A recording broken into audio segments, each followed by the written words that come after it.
Hello and welcome to SPMIS Academy. Today we'll analyze important newspaper articles of 27th April 2023. Please note you can't download the PDF version of today's newspaper analysis by clicking the link given in the comment section. This is the list of the topics that we will be covering from today's newspaper. The first article is about Naxalism in India.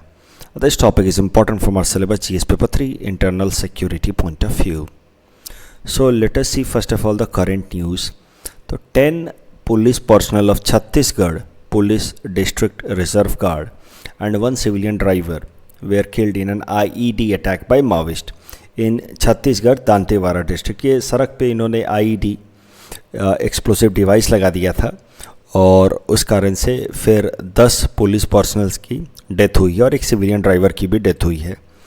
तो इस कारण से वापस से नक्सली movement एक बार फिर से news में आया है और वैसे भी इंटरनल सिक्योरिटी वाला जो टॉपिक है उससे रिलेटेड तो ये इम्पॉर्टेंट टॉपिक है ही। इंटरनल सिक्योरिटी जो आपका पेपर 3 का जीएस पेपर 3 का सिलेबस है उससे रिलेटेड तो एक इम्पॉर्टेंट टॉपिक है ही। तो इंटरनल सिक्योरिटी में अगर आप देखो तो 4-5 चीज़ें ही हैं। नॉर्थ ईस्ट की इंसर्जेंसी, सेंट्रल इंडिया की insurgency, Khalistani movement, drug trafficking and arm smuggling, ये सब कुछ चीज़ें हैं, बस यही सब है, ज़्यादा कुछ है नहीं। तो एक बार ज़रा देखते हैं नक्सलिज्म को थोड़ा डिटेल में कर लेते हैं। सेंट्रल इंडिया की इंसर्जेंसी आज ही अच्छे से कर लेते हैं इंटरनल सिक्योरिटी से related.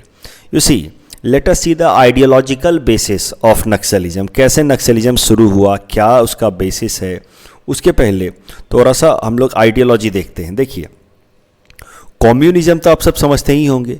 Communism is an ideology that envisages egalitarian society. Egalitarian society मतलब जहाँ पे सब लोगों के लिए बराबर तरीके के राइट्स हों and everyone enjoy some sort of fair and dignified life. तो जिसको हिंदी में एक शब्द में अगर समझना हो तो आप इगैलिटेरियन सोसाइटी कह सकते हैं, ऐसा समाज that is based on the idea of सबका साथ सबका विकास टाइप, राइट। तो a society which is marked by absence of economic exploitation and social discrimination, ऐसे समाज को कहा जाएगा कम्युनिस्ट सोसाइटी।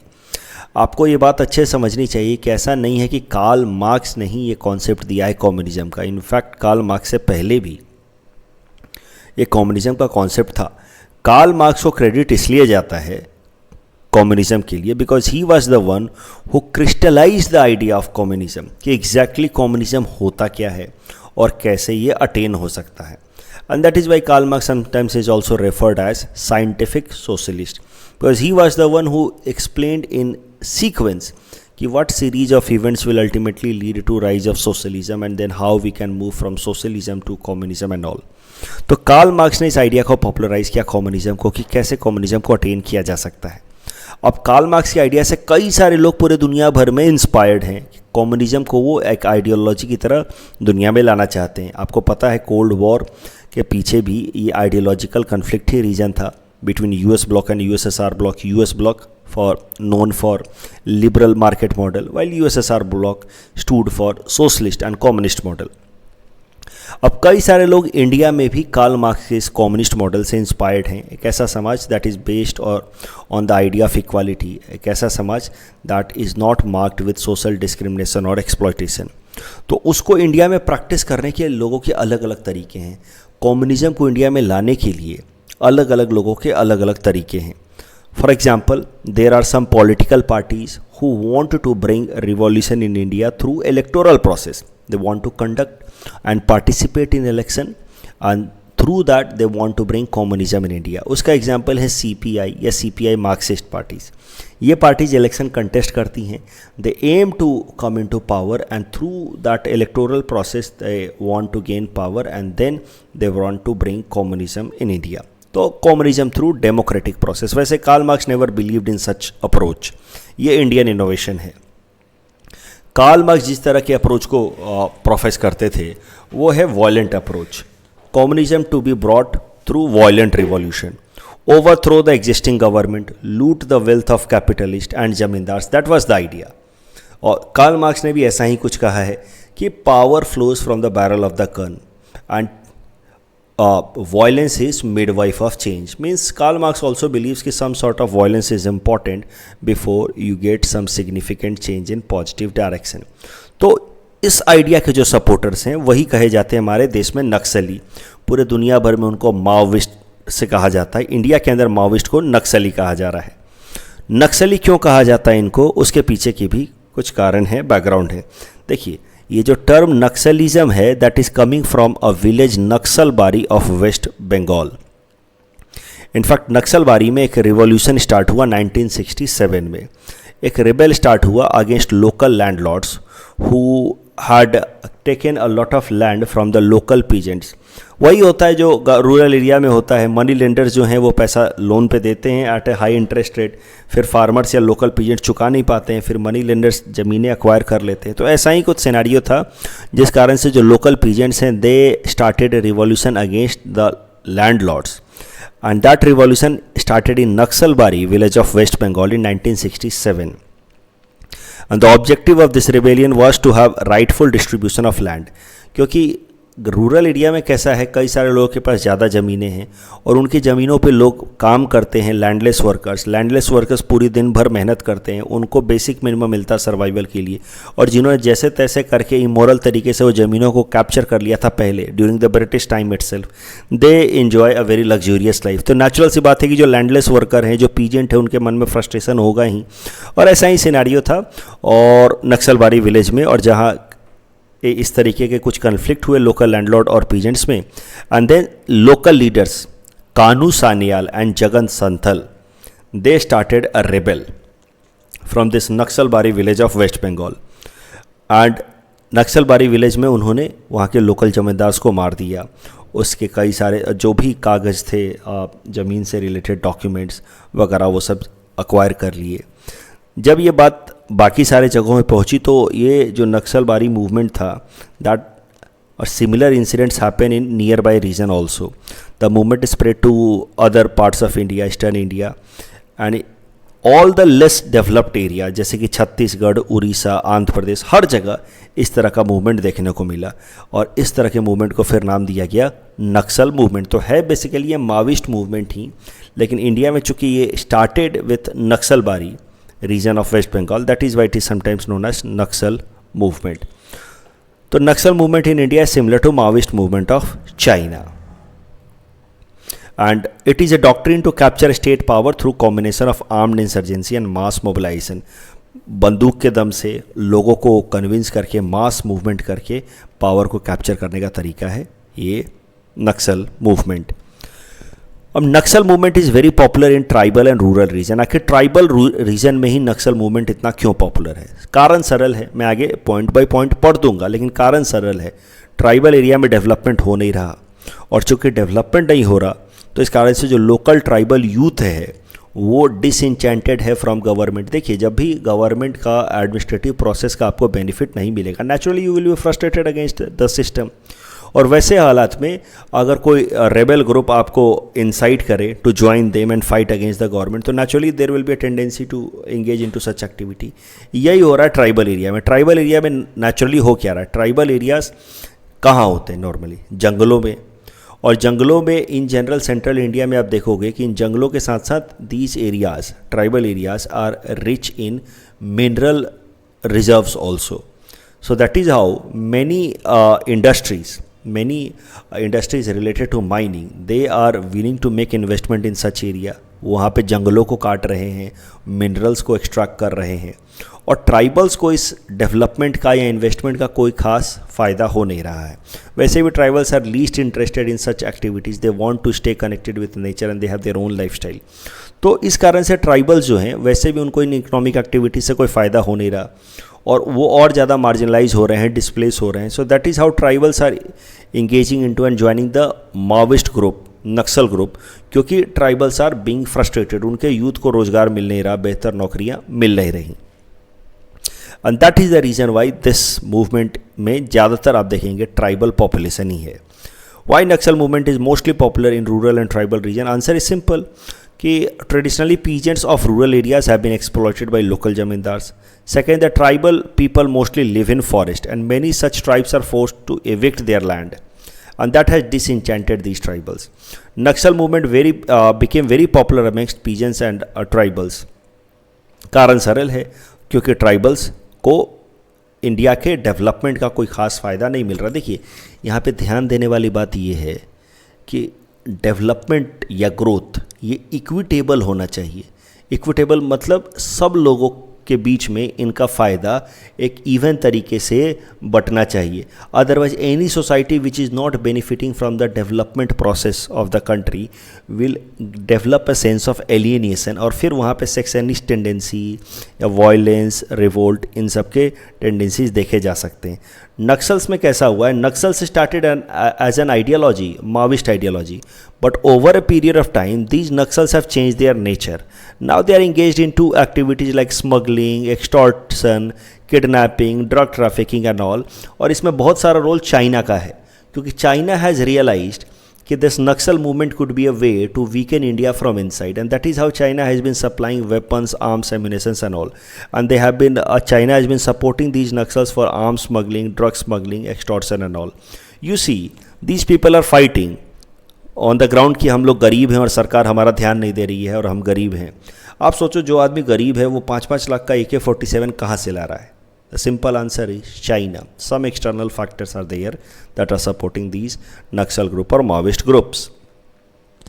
अगर बात की जाए नक्सल अफेक्टेड एरिया, तो ज़्यादातर जो नक्सल अफेक्टेड एरिया है वो सेंट्रल इंडिया में ही है।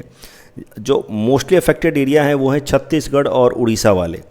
बट आप मान सकते हैं कि ये 10 स्टेट जो हैं they are mostly affected by Naxali problem और माओइस्ट इंसर्जेंसी, जिसको हम लोग लेफ्ट विंग एक्सट्रीमिज्म भी कहते हैं। ये 10 स्टेट हैं, बिहार, झारखंड, आंध्र प्रदेश, महाराष्ट्र, उड़ीसा, तेलंगाना, वेस्ट बंगाल, मध्य प्रदेश, उड़ीसा एंड मध्य प्रदेश, उत्तर प्रदेश एंड छत्तीसगढ़। ये 10 स्टेट हैं। इनमें भी 70 डिस्ट्रिक्ट्स को आइडेंटिफाई किया है मिनिस्ट्री ऑफ होम अफेयर्स ने that are mostly affected with Naxali problem. अभी आप देखो तो इसमें क्या सिमिलैरिटी है। वहीं एरिया में नक्सली प्रॉब्लम ज़्यादा है जहाँ पे मिनरल्स ज़्यादा मिलते हैं और फॉरेस्ट एरिया है। जहाँ मिनरल्स हैं और जहाँ फॉरेस्ट है वहाँ पे नॉर्मली ट्राइबल्स भी हैं।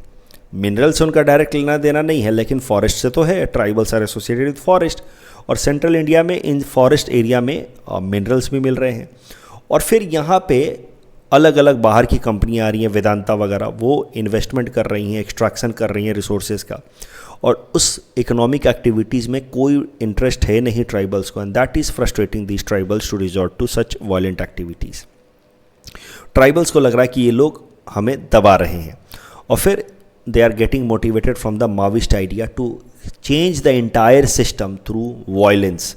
एंड माओइस्ट का आइडिया तो आप समझ ही रहे हैं, bring revolution, change the entire system and bring a society where the factors of production are mostly controlled by the government and equitably distributed amongst the marginalized community of the society. तो tribal discontent के पीछे मुख्य कारण है forest conservation act of 1980 that deprive tribal who depend on forest produce. तो tribals बहुत सारा forest produce पर डिपेंड करते हैं अपने डे टू डे सर्वाइवल के लिए या छोटी मोटी इकोनॉमिक अपॉर्चुनिटीज़ के लिए, और फॉरेस्ट कंजर्वेशन एक्ट ने कई सारे लिमिटेशंस लगा दिए इन ट्राइबल्स के ऊपर as far as collection of forest reserves are और रिसोर्सेज आर कंसर्न्ड। तो इस कारण से tribals are getting frustrated. Massive displacement हो रहा है of this tribals because of developmental projects और mining operations, and that is making this tribals easy target for Maoist.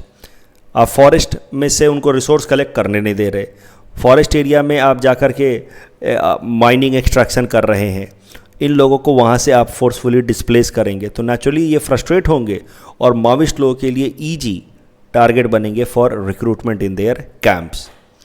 Socio economic जो कंडीशंस हैं इन रीजन की that is very backward, and that I have already said कि if people are not benefited from the developmental process, naturally they are going to be frustrated and develop sense of alienation. तो क्या approach अपनाया है हमारी सरकार ने नक्सली problem को कर्ब करने के लिए? देखिए, नक्सली प्रॉब्लम को कर्ब करने के लिए पहले तो सिर्फ सिक्योरिटी अप्रोच अपनाया कुछ दिनों तक स्टार्टिंग में, जिसमें नक्सली के अगेंस्ट फाइट कर रहे हैं। But over a period of time government realized कि सिर्फ फाइट करने से ये प्रॉब्लम सॉल्व नहीं होगा। Then the government made it a 2-pronged strategy. Security approach तो है ही, साथ ही साथ डेवलपमेंट अप्रोच भी ले आए कि इनको फाइट भी करेंगे, जो नक्सल्स हैं उनके साथ फाइट भी करेंगे। सिक्योरिटी अप्रोच में ऑपरेशन ग्रीन हंट लॉन्च किया गया 2010 में। आंध्र प्रदेश पुलिस ने रेज किया ग्रे हाउंड स्पेशल फोर्सेस। इसी तरीके से बाकी अलग अलग स्टेट्स ने स्पेशल फोर्सेस रेज किए to fight against the Naxalis. Almost every state created its own special police to force और special police force to fight against Naxalism. तो यह है सिक्योरिटी अप्रोच। लेकिन साथ ही साथ सिक्योरिटी अप्रोच को बैक किया गया with developmental approach. Local infrastructure बनाना, हेल्थ एजुकेशन पहुंचाना under programs like aspirational district program या relief and rehabilitation policy. Roshni scheme लाया गया under Pandit Deendayal Upadhyaya Grameen Kaushal Yojana, under which training is provided to youth of low और left wing extremist. Samadhan doctrine लाया गया। समाधान doctrine आपको जरूर लिखना है अगर आप कभी भी इंसर्जेंसी इन सेंट्रल इंडिया पे आंसर लिख रहे हो। तो Samadhan is a collective multi pronged strategy to curb the problem of Naxali in central India. तो समाधान का फुल फॉर्म है S for smart leadership, A for aggressive strategy, M for motivation, A for actionable, D for dashboard based performance key performance indicator, H for harnessing, A for action plan and N for no access to financing. अब इतना सारा जो एक बार में रट नहीं सकते, मोटा मोटा तो समाधान इस डॉक्ट्रिन याद रखिएगा। नो एक्सेस टू फाइनेंसिंग मतलब विदेशों से, चाइना वगैरह से फाइनेंस आने नहीं देंगे। दैट इज़ द समाधान का एन पार्ट। तो इन सब कारणों से अलग अलग अप्रोचेज जो हमारी सरकार ने अपनाई हैं, इन कारण से कुछ पॉजिटिव साइंस दिख रहे हैं। नक्सली जो हैं their activities are on decline. तो कुछ डेटा दिया है मिनिस्ट्री ऑफ होम अफेयर्स ने, वेरी इंपॉर्टेंट डेटा। देखिए, Maoist related violence have come down by 77% since 2010. A number of deaths because of Maoist attack has come down by 90% since 2010. And that is the reason why the government has cut down the number of districts declared under Naxal affected area from earlier 200 in the year 2000 to 90 now. तो नक्सल affected areas या district धीरे धीरे कम होते जा रहे हैं। Many experts believe कि नक्सल movement या left wing extremism is in the last leg in India, ख़त्म होने वाला है ऐसा माना जा रहा है। लेकिन छत्तीसगढ़ में अभी भी ये काफ़ी स्ट्रॉन्ग है, बाकी सारे स्टेट्स में काफ़ी कमज़ोर हो गया, छत्तीसगढ़ में काफ़ी स्ट्रॉन्ग है। इसके पीछे दो कारण मेनली बताए जा रहे हैं। अभी ये जो करंट अटैक हुआ ये भी छत्तीसगढ़ में हुआ है, तो इसके पीछे दो कारण बताए जा रहे हैं। एक तो रग्ड टोपोग्राफी ऑफ छत्तीसगढ़। अगर आप छत्तीसगढ़ का देखें तो इस तरीके का टोपोग्राफी है, पेड़, नदियाँ, पहाड़, कि जो इन इंसर्जेंट्स को, इन नक्सलियों को एक अच्छा स्कोप प्रोवाइड कर देते हैं to manoeuvre and conduct their activities. क्योंकि हमारे सिक्योरिटी फोर्सेस को भी काफ़ी डिफ़िकल्टी होती है इनको कॉम्ब आउट करना because of the rugged topography. दूसरा कारण बताया जा रहा है कि अगर 10 स्टेट्स देखा जाए जहाँ पे नक्सली का प्रॉब्लम था, तो इन 10 स्टेट में से सारे स्टेट्स ने पहले ही अपनी स्पेशल पुलिस फोर्सेज डेवलप कर ली to curb the Naxali problem. And that is why Chhattisgarh थोड़ा पीछे रह गया और बाकी सारे स्टेट्स ने अपनी स्पेशल पुलिस फोर्स डेवलप कर ली।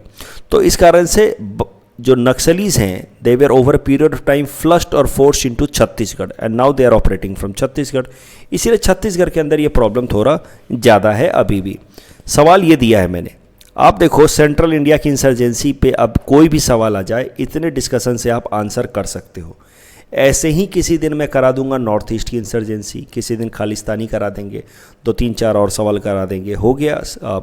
आप समझो इंटरनल सिक्योरिटी का चीज़ हो गया। तो सवाल कुछ ऐसा आएगा, left wing extremism is a threat to India. जब भी कोई ऐसा स्टेटमेंट दे करके सवाल शुरू करे तो आपको उस स्टेटमेंट को पहले जस्टिफाई करना। तो वैसे तो यहाँ लिखा भी है, discuss briefly explain the government of India's approach to counter the challenges posed by left wing extremism। तो मोटा मोटा आपने शुरुआत कर दिया। Left wing extremism refers to violent approaches adopted against security personnel in central India। तो they aim to overthrow existing democratic structure with violence। threat of left wing extremism electoral process पर threat करते हैं, conduct violent attack। और कभी कोई अगर recent example आप दे पाएँ तो that is always consider to be good. तो अब जब आप लिख रहे हैं वायलेंट अटैक तो उसमें एग्जाम्पल दे दीजिए on security personnel. For example 11 police personnels were recently killed in IED attack in Dantewada. Changing nature, इन नक्सलियों का नेचर बदल रहा है। Now they are no longer fighting just for an ideological base, they are also engaging in to activities like drug trafficking, arm smuggling. They have now developed proximity or nexus with terrorist organizations. They are getting arms and ammunition support from foreign countries like China. that is creating internal threat, resort to abduction and extortion of local politicians and all, hamper implementation of developmental programs and infrastructural development। तो इस कारण से एक vicious cycle बन रहा है Maoism का। ये माओइस्ट लोग डेवलपमेंट होने नहीं दे रहे, डेवलपमेंट होने नहीं दे रहे तो इंफ्रास्ट्रक्चर पुअर रह रहा है, इंफ्रास्ट्रक्चर जब पुअर रह रहा है यानी कि स्कूल या हॉस्पिटल्स नहीं बन रहे तो सोशल इंडिकेटर्स ख़राब रह रहे हैं हेल्थ या एजुकेशन के। जब सोशल एलिमेंट्स या सोशल इंडिकेटर्स ख़राब रह रहे हैं तो पॉवर्टी और अनएम्प्लॉयमेंट का प्रॉब्लम बना हुआ रह रहा है। जब पॉवर्टी और अनएम्प्लॉयमेंट का प्रॉब्लम रह रहा है तो यूथ जो है वो नेचुरली एलिएनेटेड होगा, डिसइंचेंटेड होगा फ्रॉम द गवर्नमेंट, और ऐसे यूथ को ये माओइस्ट अपने अंदर रिक्रूट कर रहे हैं और फिर ये डेवलपमेंटल प्रोसेस को हैम्पर कर रहे हैं। तो ये एक विशियस साइकिल बना हुआ है माओइज्म का। ये है left wing extremist areas. Normally यहाँ पे दो फीचर्स देखी जा रही है, ट्राइबल बेल्ट देखा जा रहा है and forest and mineral rich areas देखे जा रहे हैं। तो ट्राइबल लोग कैसा है, they are more vulnerable to external influence especially after forest act of 1980, और मिनरल रिच एरिया हैं, और यहाँ पे जब भी कोई भी इकोनॉमिक एक्टिविटीज़ कराई जा रही है माइनिंग वगैरह की तो that is leading to displacement of tribals, that is leading to more and more frustration and making these tribals possible recruit for Maoist groups. And then we have two pronged strategy adopted, government response to this. मैंने आपको बताया security approach and development approach, सब कुछ लिख दीजिएगा, समाधान and all. Conclusion ध्यान दीजिए, कंक्लूजन में कैसा कंक्लूजन होना चाहिए इस पर्टिकुलर टॉपिक के लिए। तो मिनिस्ट्री ऑफ होम अफेयर्स का आपने जो डेटा है वो तो लिख देना है कंक्लूजन में कि 77% decline in the Maoist related violence and 90% decline in the casualties. लेकिन बस इतना लिख करके कंक्लूजन छोड़िएगा मत, आपको एक लाइन एक्स्ट्रा ऐड करना होगा, इस तरह का कुछ ऐड करना होगा कि success against low left wing extremism should not be estimated only in terms of reduction in violence.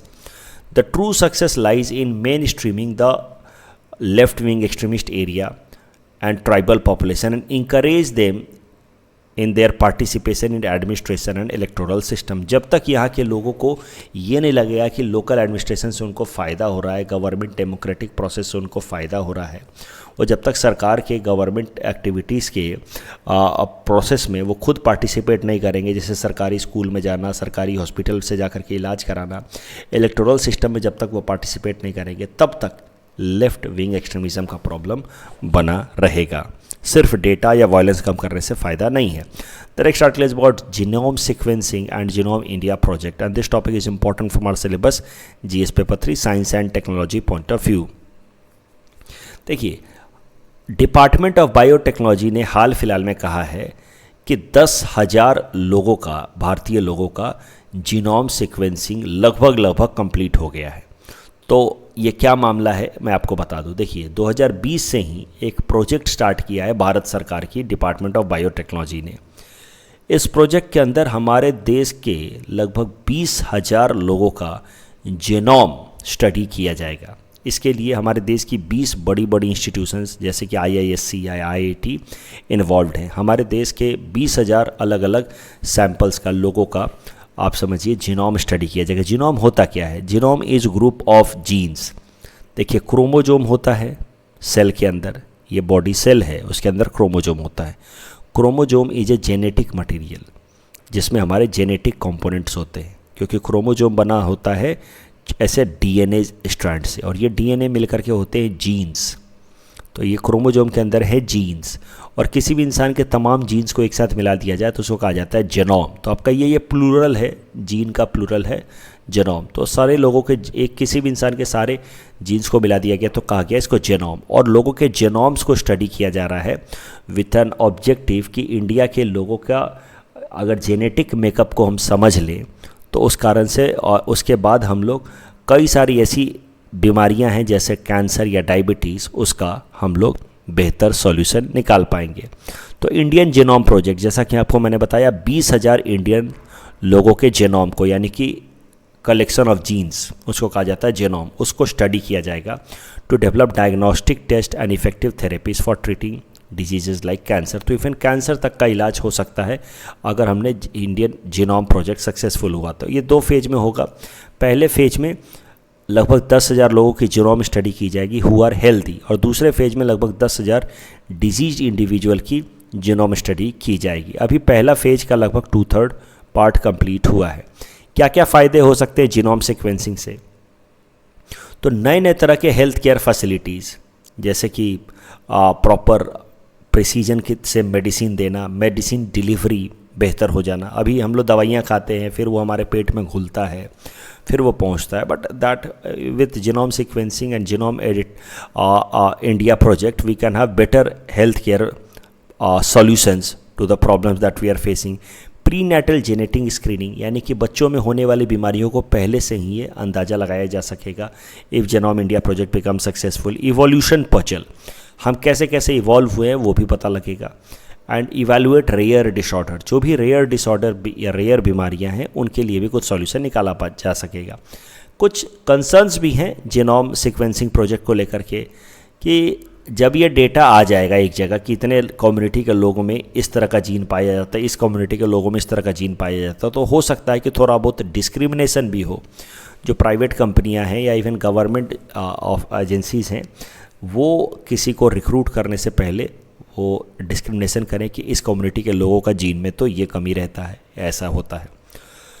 Ownership and control, कि आखिर ये जो डेटा होगा, जेनेटिक डेटा होगा, वो कैसे, कौन किस स्टोर करके रखेगा, क्या गारंटी है कि उसकी कॉन्फिडेंशियलिटी बनी रहेगी। और तीसरा है concern, ethical concern, fair use of genetic data, कि ये जो डेटा है इसका फेयर यूज़ तो होगा, कहीं उसका कोई मिसयूज़ तो नहीं होगा। पता चला कि आपके जेनेटिक डेटा है उसको ले जा कर के क्राइम सीन पे डाल दिया किसी ने और फिर उससे आपको फैब्रिकेट कर दिया उस केस में। तो for insurance, employment, criminal justice, education and all, देखना होगा कि ये जेनेटिक डेटा का फेयर यूज़ हो रहा है कि नहीं। So there are some ethical concerns. ये जो जीनोम इंडिया प्रोजेक्ट शुरू किया गया 2020 में, इसी तरीके का वर्ल्ड लेवल पे ह्यूमन जीनोम प्रोजेक्ट ऑलरेडी लाया जा चुका है 1990 में। वहाँ पे ह्यूमन के इन जनरल वर्ल्ड लेवल पे, अब इतना बड़ा स्केल पे अब जब आप स्टडी करेंगे तो नेचुरल सी बात है you won't be able to come up with the very specific solution. India के अंदर हम जब स्टडी कर रहे हैं तो perhaps India will be able to come up with some specific solution to the medical challenges like cancer and diabetes. लेकिन मुद्दा ये है कि human genome project world level पे ऑलरेडी रन किया जा चुका है 1990 से लेकर के 2003 तक 13 साल के लिए, जिस पर दुनिया भर के लगभग 20,500 ह्यूमन जीन्स को स्टडी किया गया। इस टॉपिक के बेसिस पे प्रीलिम्स प्रैक्टिस क्वेश्चन हमने आपको दे रखा है। Please attempt this question and you can submit the answer in the comment section. ये मेंस प्रैक्टिस क्वेश्चन दिया है मैंने, हिंट्स दे रखा है मैंने, लेकिन आप इसको अटेम्प्ट कर सकते हैं एंड ये क्वेश्चन आप सबमिट करें फॉर इवैल्यूएशन पर्पस। जो स्टूडेंट खुद से कर सकते हैं खुद से करें, जिनको सॉल्यूशन देख करके करना है सॉल्यूशन देख करके करें, but you can submit this for evaluation purpose. The next article is about Gunotsav finding. This topic is important for our syllabus GS paper 4 Assam issues point of view. देखिए गुणोत्सव तो आपको पता ही है, 2017 से मैंने पता इन द सेंस कि आपको मैंने पहले कई दफ़ा कराया है तो पता होगा। 2017 से ये हमारे स्टेट आसाम में चल रहा है for evaluation of teaching standard और learning standard in our schools. तो it is a program aimed at assessing specific learning outcomes at elementary and secondary level in government, provincialised, tea garden management and model schools. Assam सरकार ने इसको 2017 में introduce किया। इसी नाम से इसी तरीके का प्रोजेक्ट गुजरात में चलता आ रहा है, जिसको अब आसाम में हमने इम्प्लीमेंट किया है। In Gunotsav ministers, MLAs, IAS, IPS, senior government officers go to school as external evaluators. Gunotsav का जो भी परफॉर्मेंस होता है उसका 10% वेटेज जो है वो एनुअल एग्जाम रिजल्ट में ऐड किया जाता है। गुणोत्सव के अंदर the schools are graded as A+, A, B, C और D। तो top 3 performing districts under this recently Gunotsav that has been concluded for the year 2023, उस हिसाब से जो टॉप 3 परफॉर्मिंग डिस्ट्रिक्ट्स हैं वो हैं शिव सागर, सरायदो एंड गोलाघाट, जबकि 3 poorest performing districts are west Karbi Anglong, Chirang and Karbi Anglong. इस टॉपिक के बेसिस पे प्रीलिम्स प्रैक्टिस क्वेश्चन हमने आपको दे रखा है। Please attempt this question and you can submit the answer in the comment section. The next article is about saturation of rhino population and this topic is important from our syllabus GS paper 5 Assam issues point of view. देखिए अभी तो छोटा सा article है, लेकिन इसके basis पे मैं कुछ और बातें बता देता हूँ। आर्टिकल कहता है over half of Pobitora is less suitable for rhinos. तो एक्सपर्ट्स ने एक स्टडी करके बताया है, राइनो फील्ड के जो एनवायरमेंटल कंजर्वेशनिस्ट्स हैं उन्होंने स्टडी करके बताया कि पॉपितोरा के अंदर अब राइनो को सस्टेन करने की कैपेसिटी धीरे धीरे कम होती जा रही है, because it is any way the highest density place of rhino in the world. अब धीरे धीरे राइनोज की जनसंख्या इतनी ज़्यादा बढ़ती जा रही है कि these places are becoming less suitable for sustaining the population of rhino. You see Experts have been unanimous that sanctuary, this wildlife sanctuary of Pobitora, has exhausted its rhino bearing capacity. Same stories for Kaziranga. Kaziranga में rhino की population बढ़ रही है. 14th rhino census कराया गया वहाँ पे. Rhino की पॉपुलेशन निकल करके आई 2613.